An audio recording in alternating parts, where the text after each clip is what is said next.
አርሰናል ወደ አሸናፊነቱ ተመልሷል። ባለፈው የቼልሲ ጨዋታ ነጥብም አቋምም የጣለበት ጨዋታ ነበረ። ከቼልሲ ጋር አንድ አቻ በተለያዩበት ጨዋታ ውጤት ብቻ ሳይሆን የጣለው እንግዲህ አቋሙ በጣም የወረደ አቋም ያሳየበት ነበር። ምናልባትም ከዚህ ሲዝን በጣም ደካማው አርሰናል ያ ሳይሆን አይቀርም።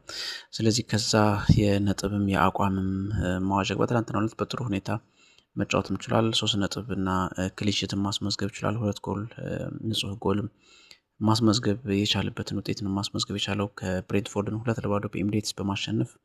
እንደምናላችሁ የአርሰናል አክሽን ቤተሰቦች ይህ የጨዋታውን ያየሁበትን እይታዬን የማካፈልበት ፕሮግራም ነው። ሚኬል አርቴታ ለተወሰኑ ተጫዋቾች እረፍት በመስጠት ነው እንግዲህ ጨዋታውን የጀመረው። ምክንያቱም በቀጣይ ቅዳሜ ደግሞ ከብሬንትፎርድ ደግሞ ከባድ የሆነ ተጋጣሚ ያለ አስቶን ቪላ በቪላ ፓርክ የሚደረግ ጨዋታም ደግሞ ስለሆነ ስለዚህ በትናንትናው ጨዋታ ቢያንስ ቡካዮ ሳካን ማሰረፍ ችሏል። ኤበሬጅ ኤዜን እንዲሁ እረፍት አግኝቷል። በኋላ ተቀይረው ሁለቱም ቢገቡም ሌላው እንግዲህ ቤን ዋይት ነው። ሌላው እረፍት ያገኘው ቲምበር ነው። ቤን ዋይት የሱን ቦታ ተክቶ በመግባት እንዲሁ በጣም ድንቅ እንቅስቃሴን በማድረግ የጨዋታው ኮከብም ተብሏል።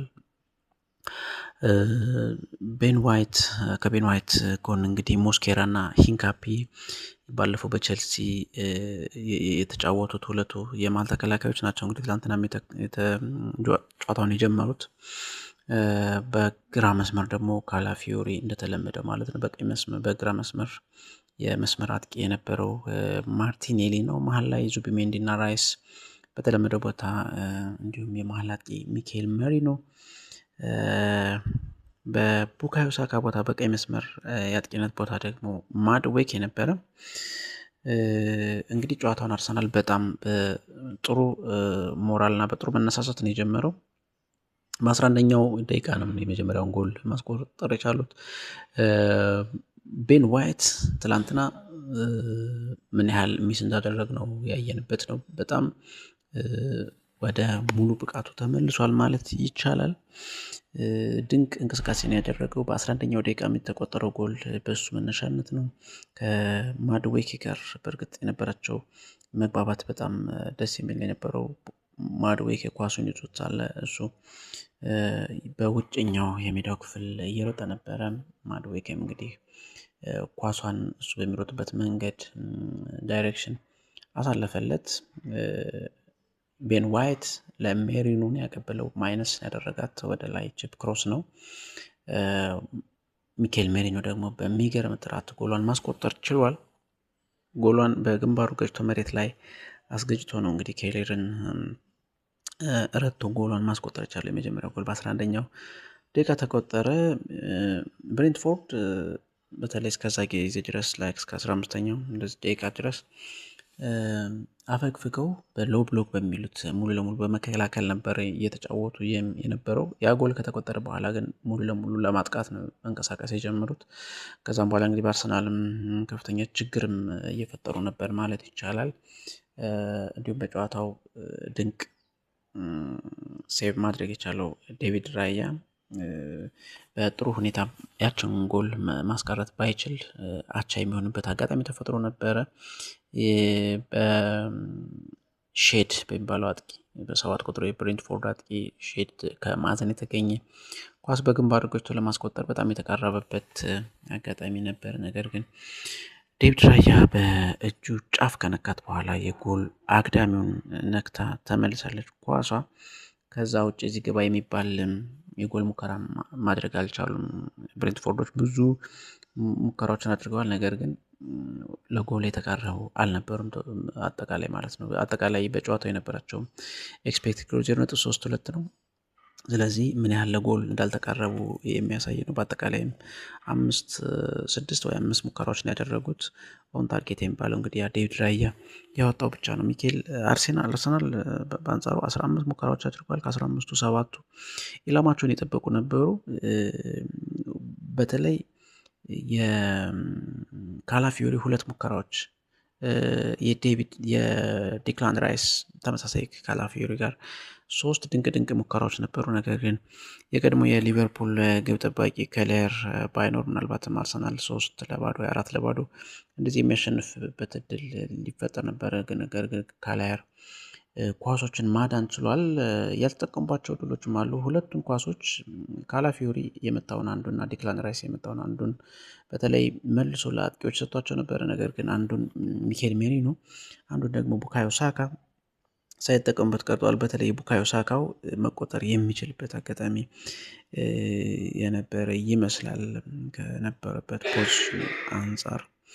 ነገር ግን ያንን ሳይጠቀሙበት ቀርተዋል።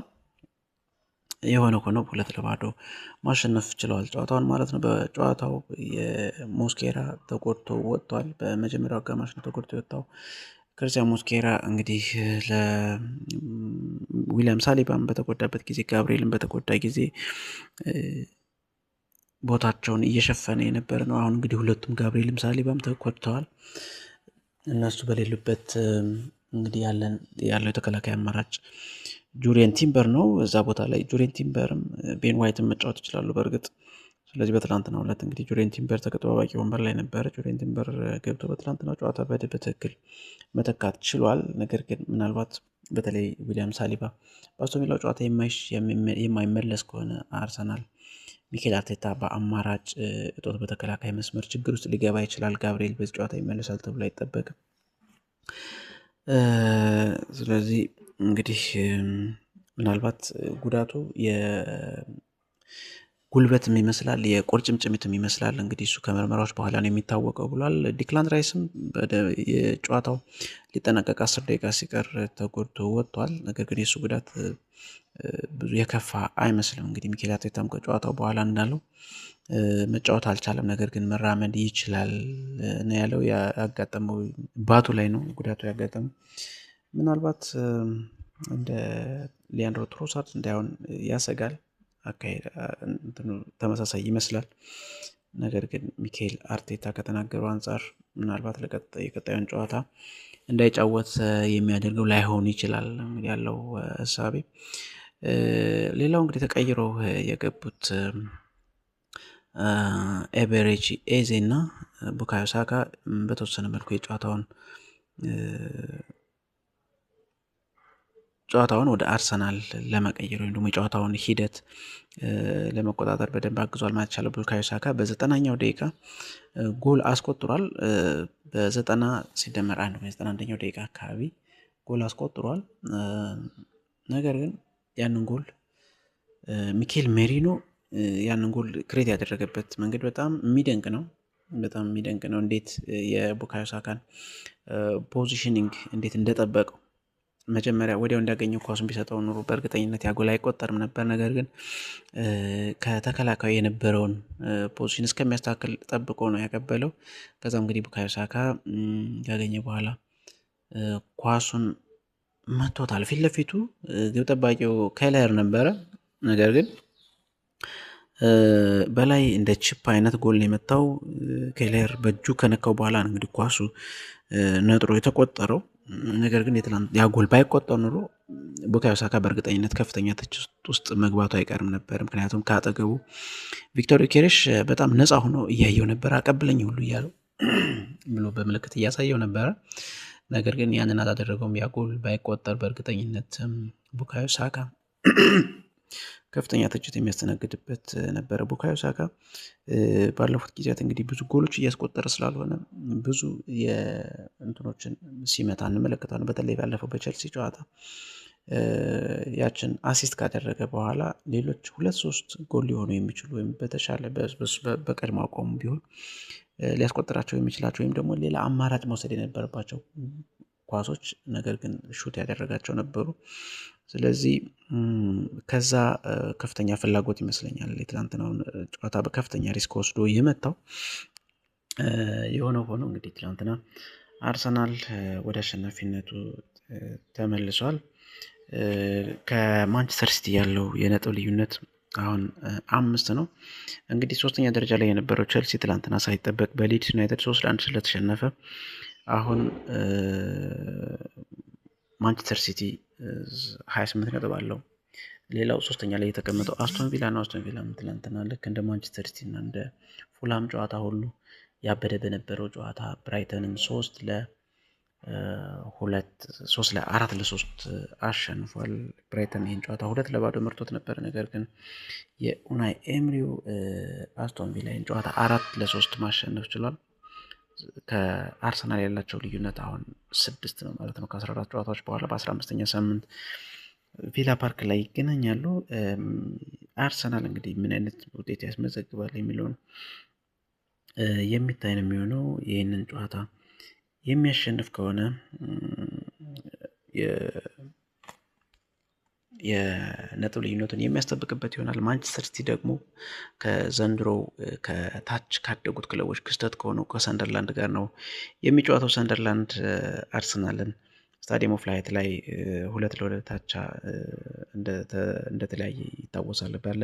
ባለቀ ደቂቃ ጎል አስቆጥሮ 2-1 አርሰናል እየመራ ነበር ያን ጨዋታ። ትላንትና ደግሞ ሊቨርፑልን አንፊልድ ላይ 1-1 ተለያይቷል፣ ነጥብ አስጥሎታል። ስለዚህ ምናልባት በኢታድ የሚደረግ ጨዋታ ነው። ነገር ግን ሰንደርላንድ ቀላል ተጋጣሚ ላይሆን ይችላል። ምናልባት ማንቸስተር ሲቲ